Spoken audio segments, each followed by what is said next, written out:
Bonjour à toutes et à tous et bienvenue dans The Cozy French. Je suis Léa et je suis très heureuse de vous retrouver pour cette nouvelle conversation. Bonjour tout le monde, moi c'est Mathieu. Aujourd'hui, je suis content d'être là, même si j'ai déjà déçu la personne la plus exigeante de ma vie. Qui ça? Moi-même.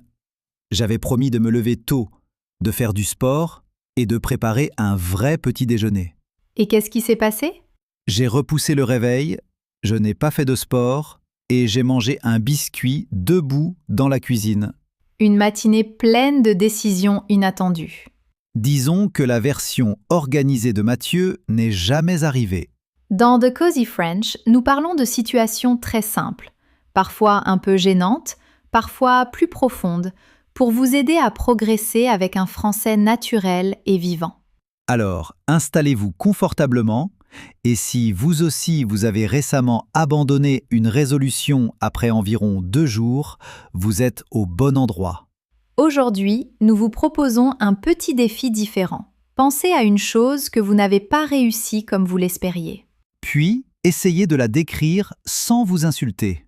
Par exemple, au lieu d'écrire « je suis incapable », écrivez « je n'ai pas tenu cette promesse cette fois-ci ».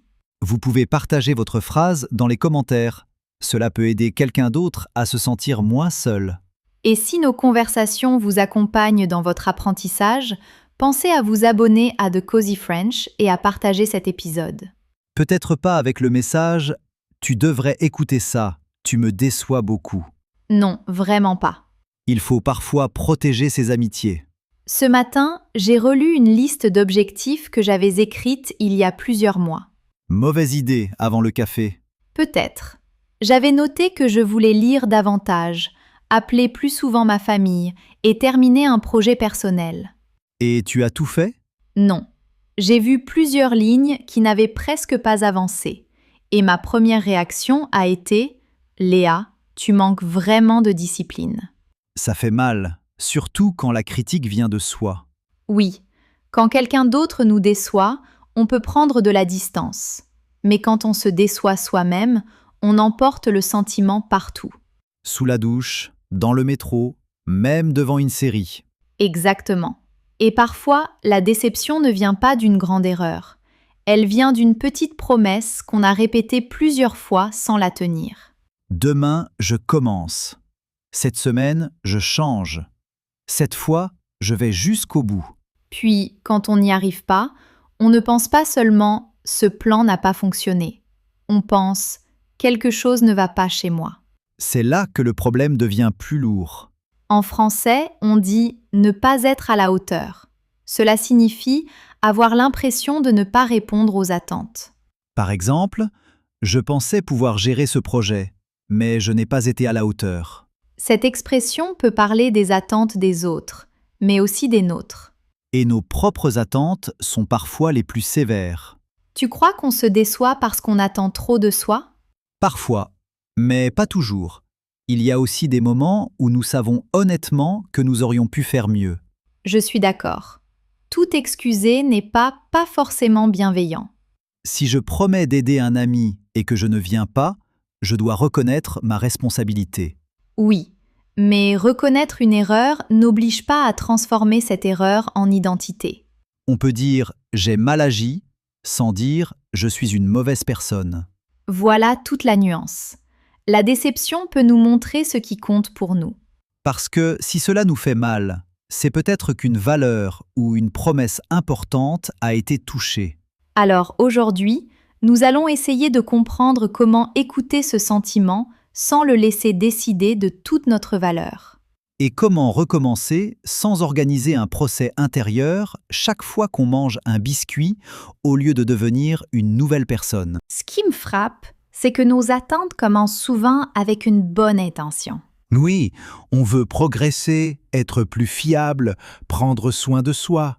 Puis cette intention devient une règle très stricte. Je dois toujours réussir. Ou, cette fois, je ne dois faire aucune erreur. Et dès qu'on échoue une fois, on oublie tous les efforts précédents. C'est comme si une mauvaise journée annulait 3 semaines de progrès. Tu fais souvent ça? Oui, surtout avec le sport.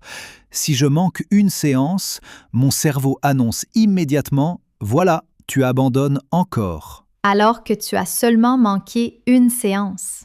Exactement. Mais mon cerveau aime les conclusions dramatiques. Peut-être parce que nous confondons parfois exigence et perfection. Quelle différence tu fais entre les deux? Être exigeant, c'est vouloir faire les choses sérieusement. Chercher la perfection, c'est croire qu'une erreur rend tout le reste inutile. Donc, l'exigence peut nous faire avancer, tandis que la perfection peut nous bloquer. Oui, surtout quand nos objectifs ne tiennent pas compte de notre vraie vie. Comme décider de lire 50 pages tous les soirs, même quand on rentre épuisé. Ou vouloir répondre immédiatement à tout le monde, être disponible pour sa famille, réussir au travail et rester toujours calme. Une personne complète, efficace, souriante et jamais fatiguée. Cette personne n'existe probablement pas. Dommage, j'aurais aimé lui demander son emploi du temps. Nous construisons parfois une version idéale de nous-mêmes, puis nous comparons chaque journée réelle à cette image.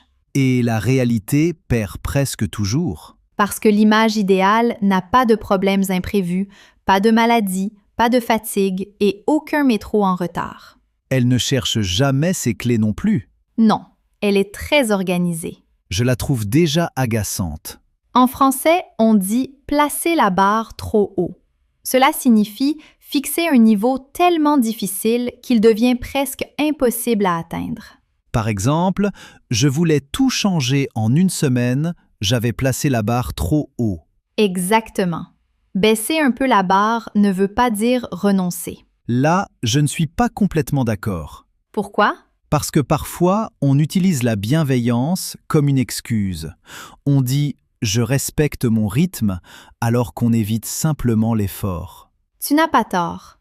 Être doux avec soi ne signifie pas tout accepter sans réfléchir. Si je répète la même erreur et que je ne change rien, je dois peut-être arrêter de me rassurer. Oui, mais on peut être honnête sans être cruel. Par exemple, je n'ai pas préparé ce projet sérieusement, je dois mieux m'organiser.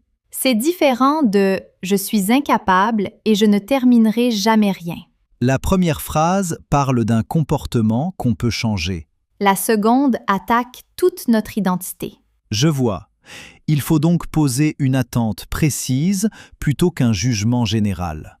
Oui, au lieu de vouloir devenir discipliné, on peut décider de travailler 20 minutes demain matin. Au lieu de devenir un meilleur ami, on peut appeler la personne qu'on néglige depuis quelques semaines. Une attente utile nous indique une action. Une attente trop lourde nous donne seulement honte. Et la honte n'est pas toujours un très bon plan d'organisation. Rarement. Elle nous fait souvent éviter le problème au lieu de le réparer. Alors peut-être qu'avant de se dire « je me déçois », on devrait demander « est-ce que mon attente était réaliste, précise et humaine ?» Et si elle ne l'était pas, on peut l'ajuster sans abandonner ce qui compte. Parce qu'on avance mieux avec une direction claire qu'avec une version parfaite de soi qui nous regarde constamment d'un air déçu. Il y a quelques années, j'ai accepté un projet professionnel qui me tenait vraiment à cœur. Le genre de projet où tu veux prouver que tu peux tout gérer? Exactement. Je voulais être sérieuse, disponible et pleine d'idées. Alors, j'ai dit oui à presque tout. Mauvais signe. Ah, très mauvais signe. Je répondais aux messages tard le soir, je corrigeais des détails plusieurs fois et je refusais de demander de l'aide. Parce que demander de l'aide aurait ressemblé à un échec? Dans ma tête, oui. Je voulais montrer que j'étais à la hauteur. Et ton corps, lui, était d'accord avec ce programme? Pas du tout. Je dormais mal, j'oubliais de manger correctement et je devenais impatiente avec les gens. Surtout avec les personnes gentilles, parce que je savais qu'elles me pardonneraient. Ouh, ça c'est honnête. Un soir, ma sœur m'a appelée. Elle traversait une période difficile et voulait simplement parler. Mais tu travaillais? Oui, je lui ai répondu très vite. Je ne peux pas maintenant, on se parle ce week-end. Et vous vous êtes parlé? Ah non, j'ai oublié de la rappeler. Aïe. Quelques jours plus tard, elle m'a envoyé un message très simple. Je comprends que tu sois occupée, mais j'avais vraiment besoin de toi. Ce genre de phrase fait tomber toutes les excuses. Oui, J'étais assise seule à mon bureau, entourée de notes et de tasses vides. Et tout à coup, j'ai commencé à pleurer. À cause du message? À cause de tout. La fatigue, la pression, la honte. Je me suis dit, je voulais être une personne fiable, et je ne suis même pas là pour ma sœur. C'est là que tout a craqué. Oui, en français, craquer peut signifier ne plus réussir à supporter une pression émotionnelle. Comme dans « j'ai tenu pendant des semaines, puis j'ai craqué ». Exactement. Ce n'est pas forcément spectaculaire. Parfois, on s'assoit simplement et on n'arrive plus à continuer comme avant. Qu'est-ce que tu as fait?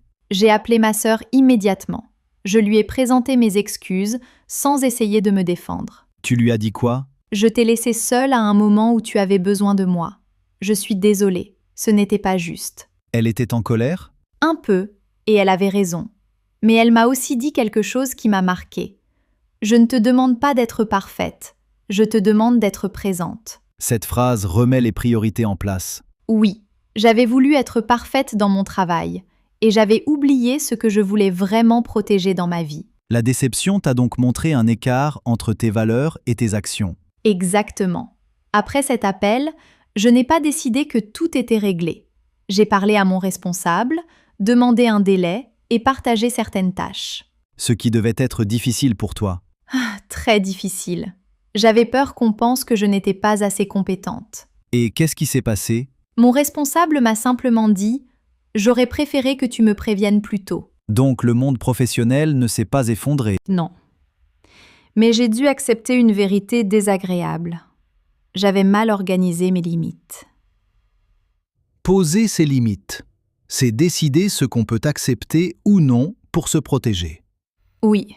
Depuis, j'essaie de ne plus confondre être fiable avec être disponible tout le temps.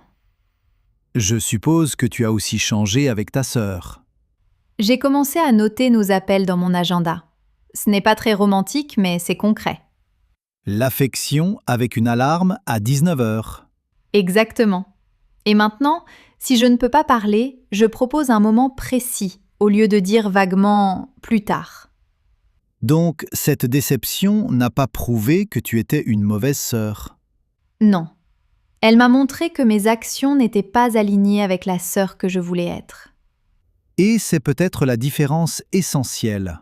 Une déception peut devenir une condamnation, ou elle peut devenir une information. Dans ton cas, elle t'a fait mal, mais elle t'a aussi indiqué ce qu'il fallait réparer. Après cette histoire avec ma sœur, j'ai compris que je devais changer la manière dont je réagissais à mes erreurs. Tu as arrêté de te faire un long discours intérieur à 2h du matin? Pas complètement. Mais j'essaie maintenant de séparer 3 choses. Ce qui s'est passé, ce que je ressens et ce que je peux faire. Donne-moi un exemple. Prenons une promesse oubliée. Le fait, c'est « je n'ai pas rappelé ma sœur ». L'émotion, c'est « je suis déçue et j'ai honte ». Et l'action? Je vais l'appeler, m'excuser et organiser les choses autrement. C'est beaucoup plus précis que « je suis vraiment une personne horrible ». Oui, une phrase générale nous enferme, tandis qu'une phrase précise nous montre où agir. Pourtant, quand on est déçu, notre cerveau adore exagérer. Il utilise des mots comme « toujours »,« jamais »,« tout » et « rien ». Je rate toujours tout. Je ne finirai jamais rien.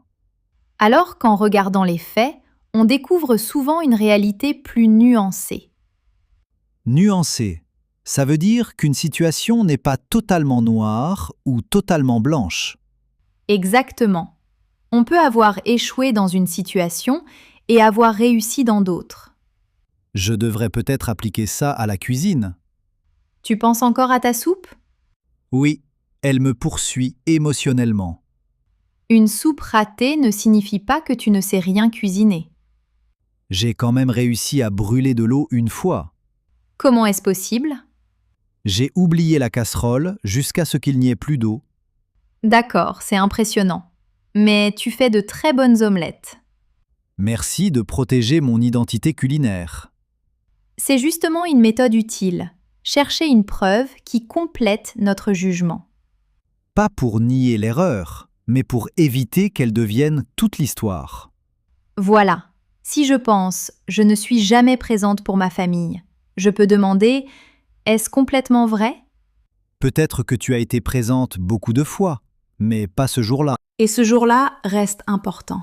Je dois le reconnaître sans effacer tout le reste. J'aime bien cette idée, mais j'ai une crainte. Laquelle? À force de reformuler doucement, est-ce qu'on ne risque pas de réduire la gravité de certaines erreurs? Oui, si on utilise les mots pour éviter la responsabilité. Dire « je n'ai pas été parfait » après avoir réellement blessé quelqu'un, ce n'est pas suffisant. Parce que la personne blessée n'a pas besoin d'une jolie phrase sur notre développement personnel. Elle a besoin qu'on reconnaisse clairement ce qu'on a fait. Donc, parler avec justesse, ce n'est pas seulement être gentil avec soi. Non, c'est être honnête, précis et responsable, sans ajouter une humiliation inutile. Quelle différence fais-tu entre la culpabilité et la honte? La culpabilité dit souvent « j'ai fait quelque chose de mal ». La honte dit « je suis mauvais ». La première peut nous pousser à réparer. La seconde nous donne envie de nous cacher. Exactement. Et quand on se cache, on évite parfois la conversation ou l'action nécessaire. Comme ne pas répondre à un message parce qu'on a trop attendu et qu'on se sent encore plus honteux.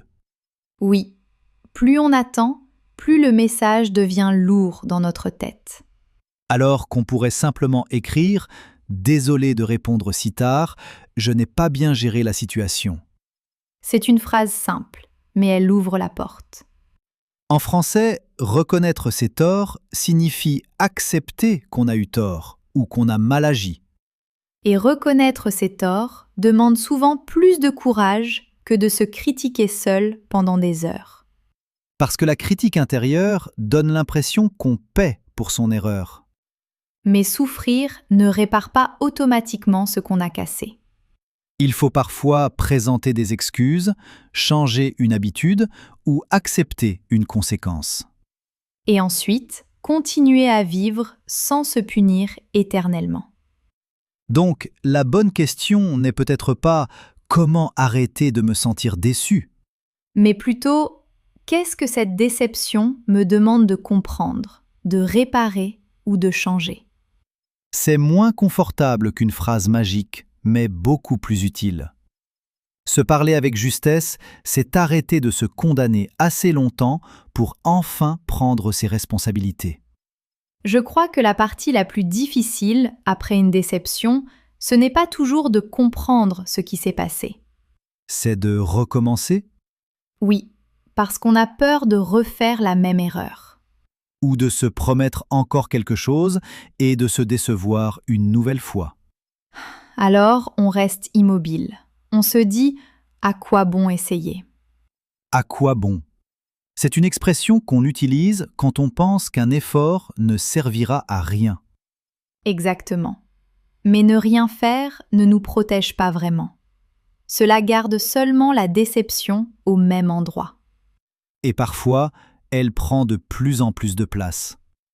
Après mon histoire avec ma sœur, je voulais réparer immédiatement et devenir disponible tout le temps. Tu allais donc remplacer une attente impossible par une autre. C'est ce que ma sœur m'a fait remarquer. Elle m'a dit « Je ne veux pas que tu répondes à chaque seconde. Je veux pouvoir compter sur ce que tu me promets. » C'est beaucoup plus concret. Oui. Alors, j'ai arrêté de promettre vaguement « Je serai plus présente ». J'ai commencé par un appel le dimanche. Un rendez-vous simple et régulier. Et si je devais l'annuler, je proposais une autre heure immédiatement. Donc, la confiance est revenue grâce à de petites actions, pas grâce à un grand discours. Exactement. Recommencer ne signifie pas effacer ce qui s'est passé. Cela signifie agir différemment à partir de ce qu'on a compris. Moi, j'ai longtemps cru qu'il fallait attendre de se pardonner avant d'avancer.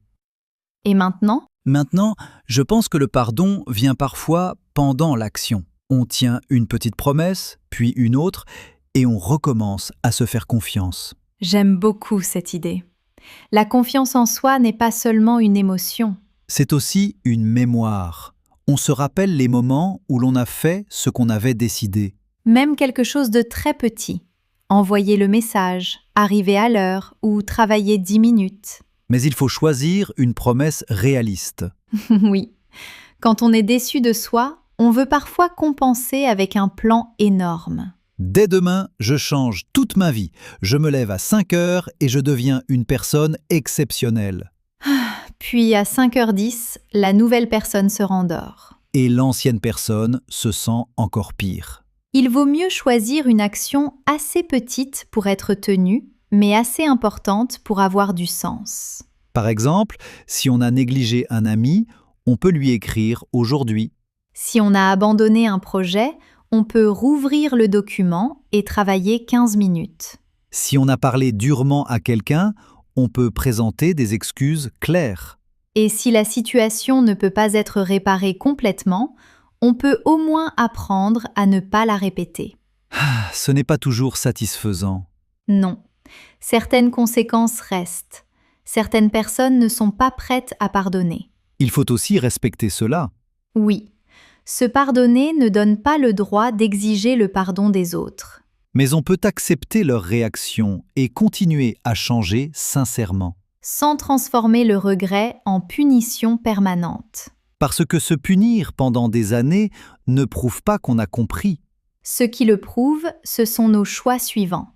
Alors, quand vous êtes déçu de vous-même, commencez peut-être par une question simple. Quelle promesse honnête puis-je tenir aujourd'hui ?